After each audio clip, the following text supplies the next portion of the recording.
57 of Stitched in Sweden. I'm Maria, and you can find me on Ravelry as M. Monska and on Instagram as Stitched in Sweden. Today I am recording with a new camera that I just ordered and received in the mail. So I'm hoping that it goes pretty smoothly, but we'll just have to see. It'll be a little bit of an adjustment period. So I thought I would start out today with a bit of knitting and then move into quite a lot of sewing that I've been doing for the past few weeks. So the main project that I have been knitting is the Sew Faded sweater, the adult version, which you have not yet seen on the podcast. And I started this right before we left for vacation up to the northern part of Sweden in the middle of July. And so far, this is what I have. And you can see my fade is going. I'm just about to start the ribbing now, the bottom ribbing part.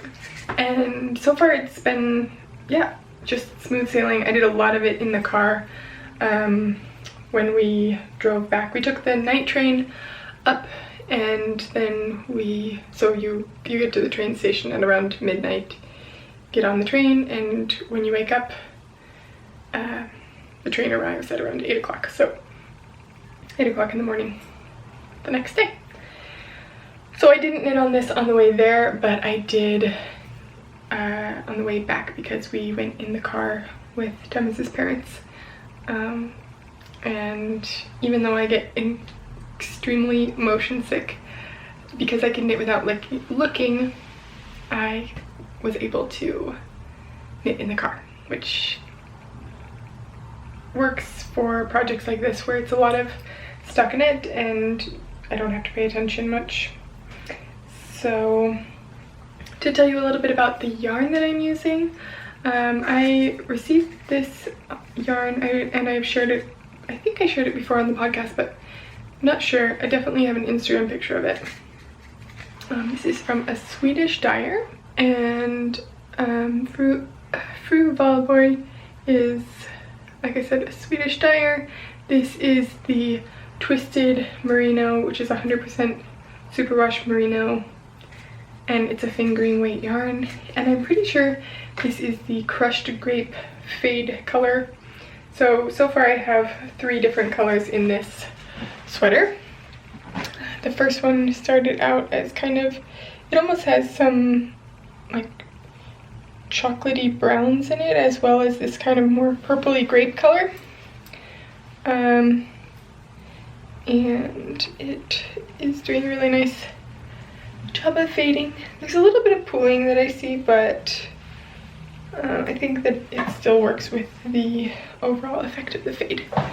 So I'm enjoying that, and I haven't tried it on yet, which I probably should do before I get too far along in the ribbing,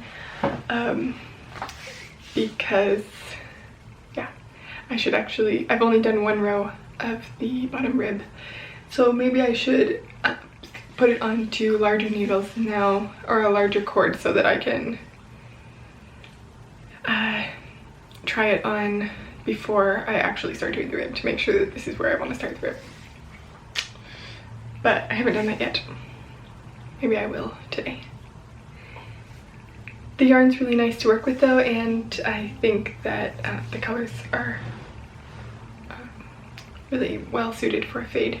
So this is the 3rd ball that I'm on right now, and that's about how much I have left when I'm starting the ribbing. I was a little bit nervous, even though the pattern sort of gives you an idea of how to plan your colors, it doesn't really tell you how much of each color you'll need if you want to do, like, I think it would be helpful to say, like, you'll need X amount for, like, in grams, how much you'll need for the sleeves versus for the body if you're doing the whole thing in 3 colors or 5 colors, so that you'd at least have kind of area to start from, because I didn't really know, like as I was knitting with the first color, I wanted to make sure that I knit far enough with the first color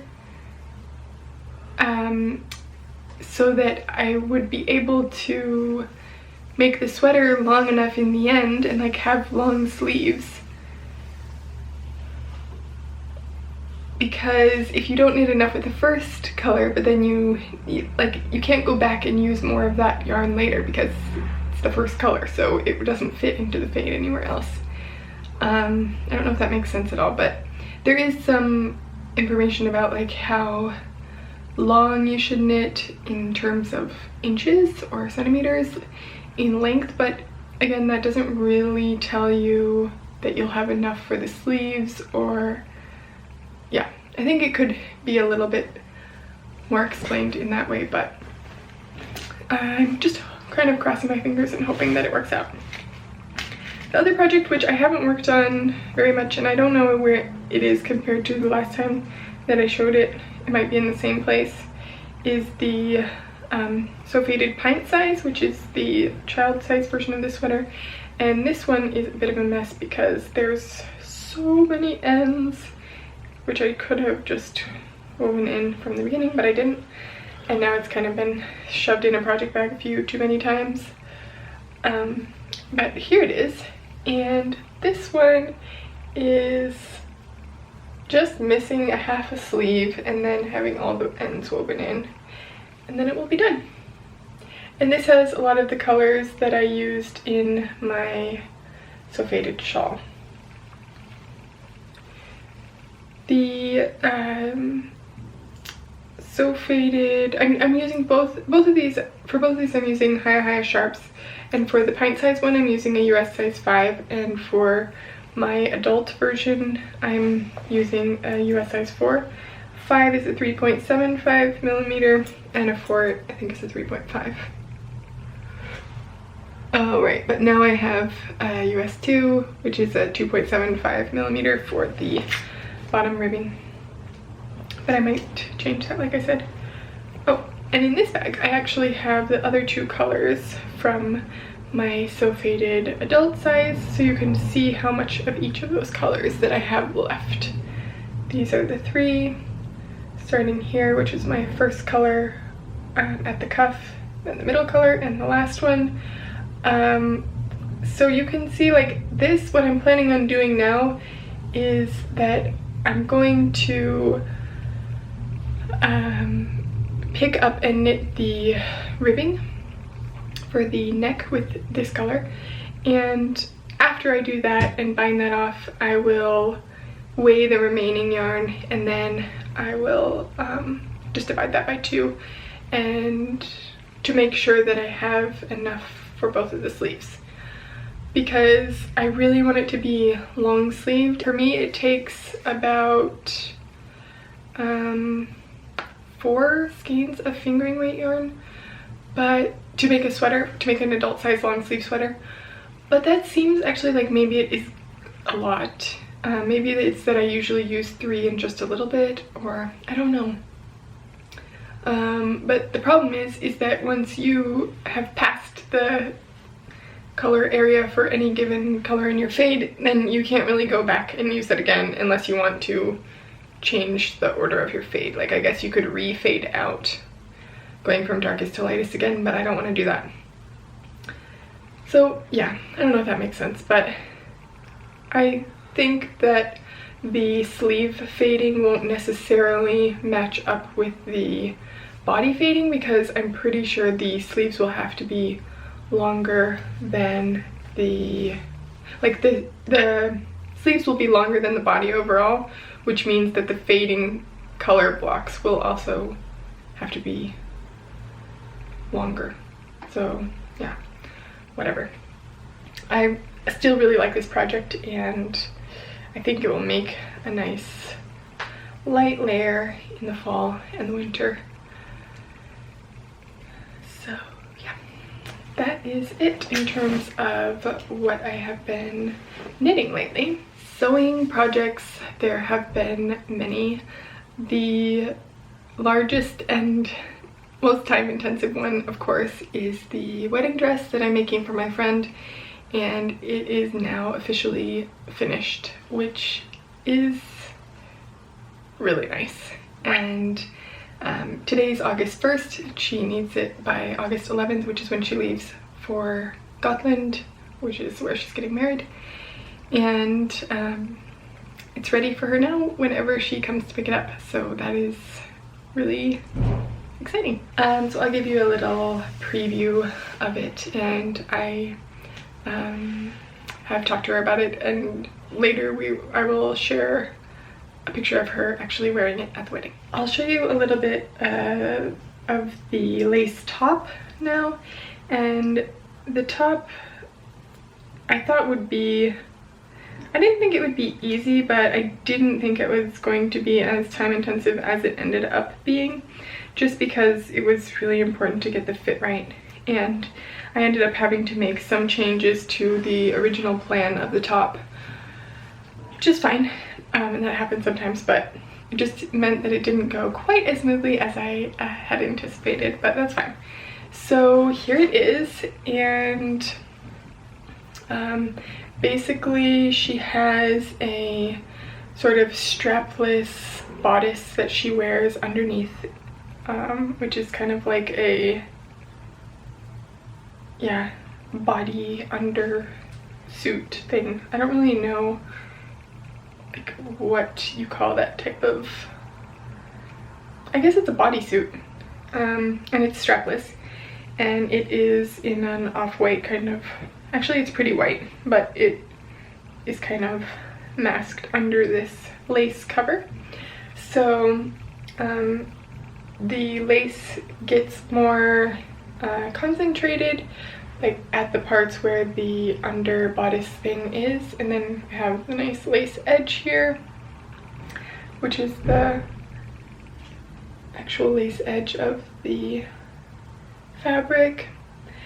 And then the back is what I really like. Oh, I also have the this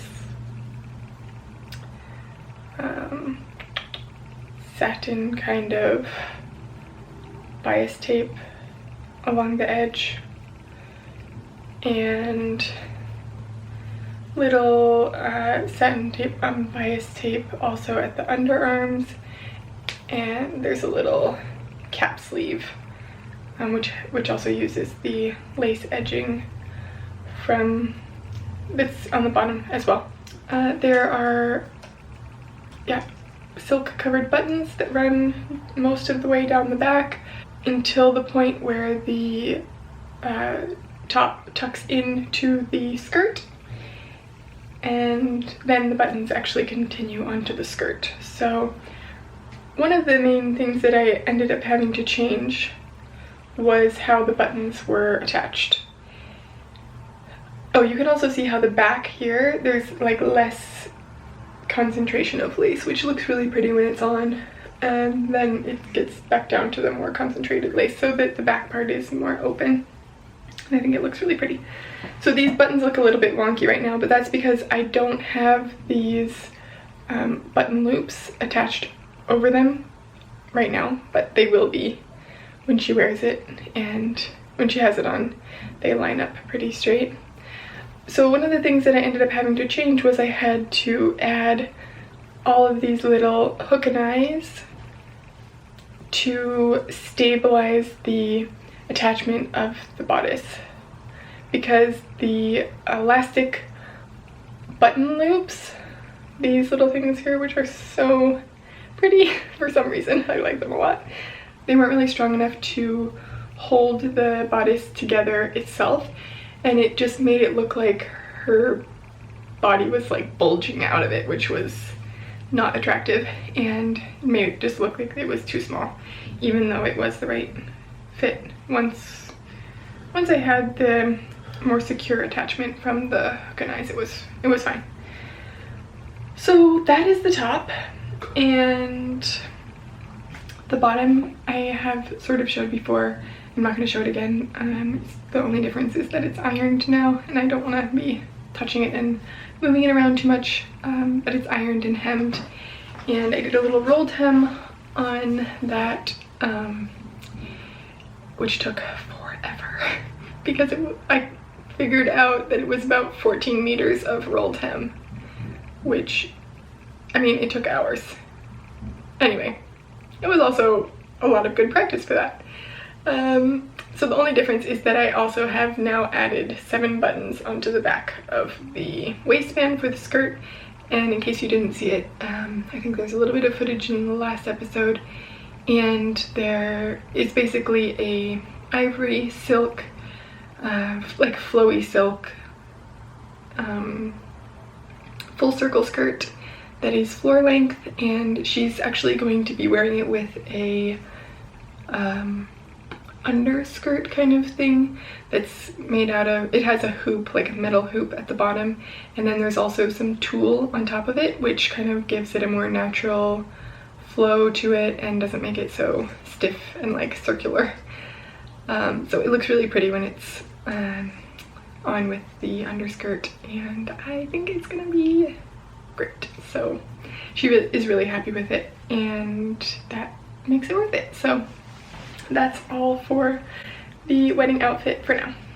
I have also been doing a bit of sewing for myself. I sort of would work on the wedding dress until I got to a point where I needed her to come back and try it on, or yeah, needed to make a decision about something, and then I would work on something for me, which was a nice way to break it up a little bit. So I have been actually sewing a lot. I almost finished 2 dresses, and I'm working on a blouse currently. So the first thing that I worked on is a dress that I might wear for either like I probably will wear it for a brunch that we're going to have the day after Thomas and I's wedding. And this is it's the Eliza Lex bodice, and it has a full circle skirt, and it has quite a 50s vibe to it, or Marilyn Monroe style, I guess. But I think, yeah, it's fun. So I give you a little view here. But basically the bodice is quite fitted. It has a sort of scoop neck, not low scoop, but just, yeah. It has princess seams, and then the back has more of a V-neck, and these wrinkles here are just because I pressed it poorly right now, but it will be better pressed when I wear it. And it's a little bit, you can hear it like swishing a little bit, but that's because the whole entire thing is lined with like a non-static lining, and that makes it so that I can have really nice edges, like that, but also so that the whole thing isn't see-through. And it still is a little bit see-through, so I'm going to need to wear a half slip under it, I think. But you can see the bottom there. It's very,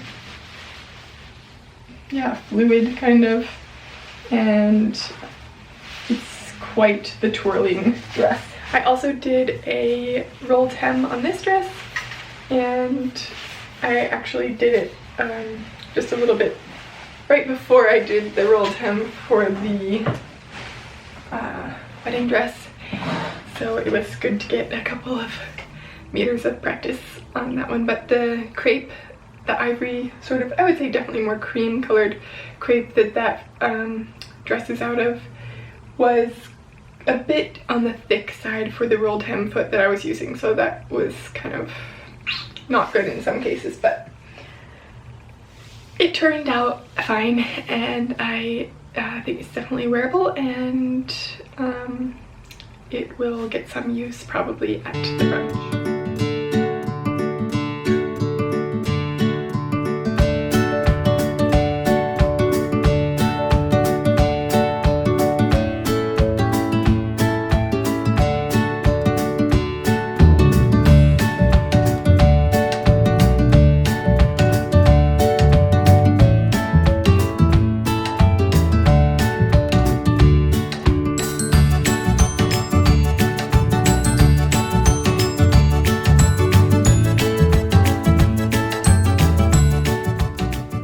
So I had this off-white jersey, which is a thicker weight Ponte de Roma or something. I think it's also called like Cortel jersey or something. Anyway, it's a thicker fabric, and this is the same fabric that I used for my first Moneta dress, which was out of a dark navy fabric. I have used this fabric to make a self-drafted dress pattern, or a self-drafted dress, and it's not quite finished yet, so there's still some strings and unfinished hems and things like that, different places, but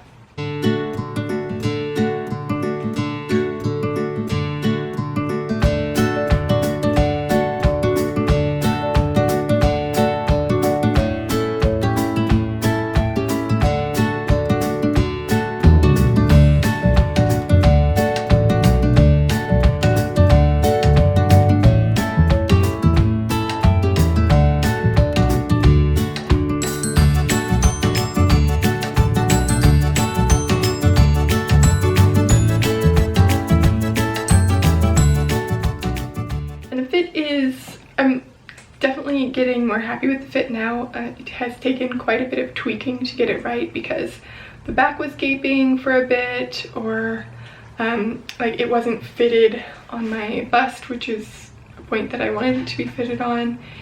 So it was kind of a balance between, yeah, the back sitting flat and the bust being also fitted without making the tulip part like just totally gape open. But I am getting really close to having that one finished too, and it was a really fun project to kind of have to piece together this plan of something that I had in my head, which I saw a back of a dress on Pinterest, and it was like a dress for sale, not a pattern, and I wanted to kind of replicate it, so that's what I did. But to kind of try to think like, how am I going to construct this, and what's the order of construction that I need to do to make it work, and also lining the whole thing so that it's not see-through. Those were all kind of things that I needed to think about. So it was also good that I had this wedding dress project that I was working on, so I could sort of work on a little bit of the rehearsal dinner dress, and then I would need to do some more wedding dress stuff, and then that whole time I would sort of be thinking about how the construction was going to work out. And yeah, I think it worked out well, or it will in the end be a good project. So the last thing, which I have been working on yesterday a little bit and today, is this top, Melilo or something, which is a pattern from Dirndl, and I'm doing version B. And I wanted to do version B with the collar from version A, but I ran out of fabric because I only had 1 meter of fabric, and this actually calls for, in my size, version B calls for 1 1/4 yards. Oh, I'm not sure what that is in meters. Oh yeah, 1.2 meters. So I only had 1 meter, so I wasn't able to do the collar part, but that's fine. It's not quite finished yet because it doesn't have any buttonholes or buttons, but I can still give you an idea of what it looks like, and I'm pretty happy with it. I'm not quite sure how I like this collar with just the collar stand. It might be different once it has buttons. I won't button it all the way to the top, but maybe once it has this first button here, this will be a little bit more relaxed. I don't know how I feel about that. But I decided to make a version that only has 1 breast pocket, and there's some darts, and the sleeves are cleverly constructed. I think that I mean, now I'm wearing it on top of another shirt, so I'll have to definitely check it once it has buttons and stuff, but I think I might need to adjust the fit of the next one a little bit, because I'm feeling a little bit of tightness here on my shoulders, which seems to be a common problem for me, and I'm not really sure what that is exactly that gives me this tightness here, and then it translates also down back here. But overall, I think the fit is pretty good, especially like once it has buttons, like I said. It has a slightly curved hem. It goes up here and then curves down, covers about half of my bottom, and then the front is also curved slightly. So yeah, I think it will be kind of a nice top that I can wear to work. And let me know if you have any suggestions for this slight tightness here. I guess that's similar to the problem I had with the Molly top, so maybe I need to lengthen the armhole opening a little bit or something, like the distance from here to here. Or maybe that's just the nature of this kind of top and it's not quite the best fit for me. But I made the size 36, and let's see. I made the size 36, which says it's a 33-inch bust, 25¼ inch waist, and 35½ inch hip for your body measurements. So compared to my body measurements, I have about between, like, I would say 33 and 34-inch bust. But since the finished garment's bust measurement says 36¼ I figured that that would be okay. And yeah, the waist is 25¼ I have 26, and the hips 35½, and I have 35, I think. So overall, like, it's pretty close to my actual measurements. But maybe I should make, I don't think I need to make a bigger bust. Like, it definitely is going to close no problem. But maybe something here with the shoulders needs to be worked on. I have some other fabrics that I'm planning on using to make some tops like this. But I kind of, yeah, wanted to make it in, I just had to make it in something to start with. So I decided to use this one because even though I really like the fabric, I don't know if it's a fabric that I'm gonna wear all the time. So in a way it was kind of a muslin for me to try to get the fit right, which I don't know what I'm gonna do about that, but yeah, like, it's pretty much fine. Maybe it's because I think maybe I have forward rolling shoulders, so maybe I need to do some kind of adjustment for that. Let me know what you think.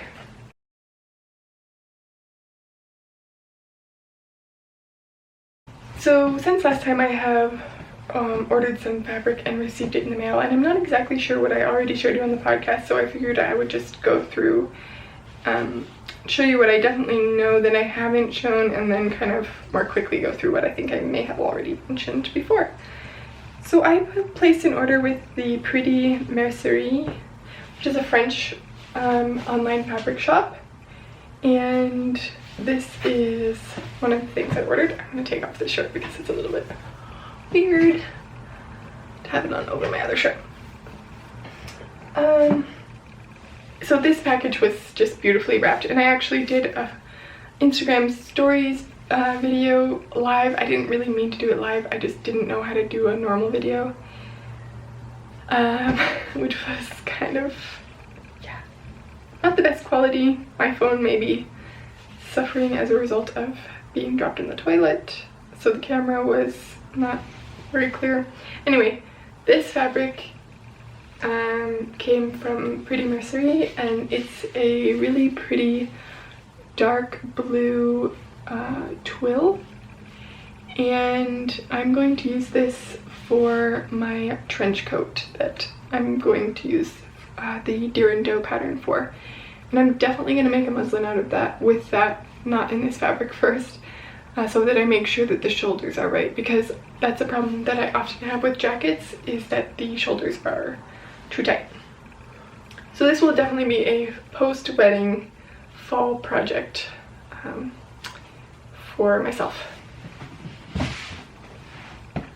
Another fabric that I got from Pretty Mercerie is this cotton navy fabric with little red and white hearts, and I really like this fabric. And I can see this being one of these tops. I'm pretty sure I just have 1 meter of this. So actually I think I have 1.2, so maybe for this one I can make the collar that I actually want to have. But I think it will, yeah, be nice in that top. I also have this black jersey that has little gold stripes, and I'm planning on using this to make an ebony top, probably, which is a pattern from Closet Case Files.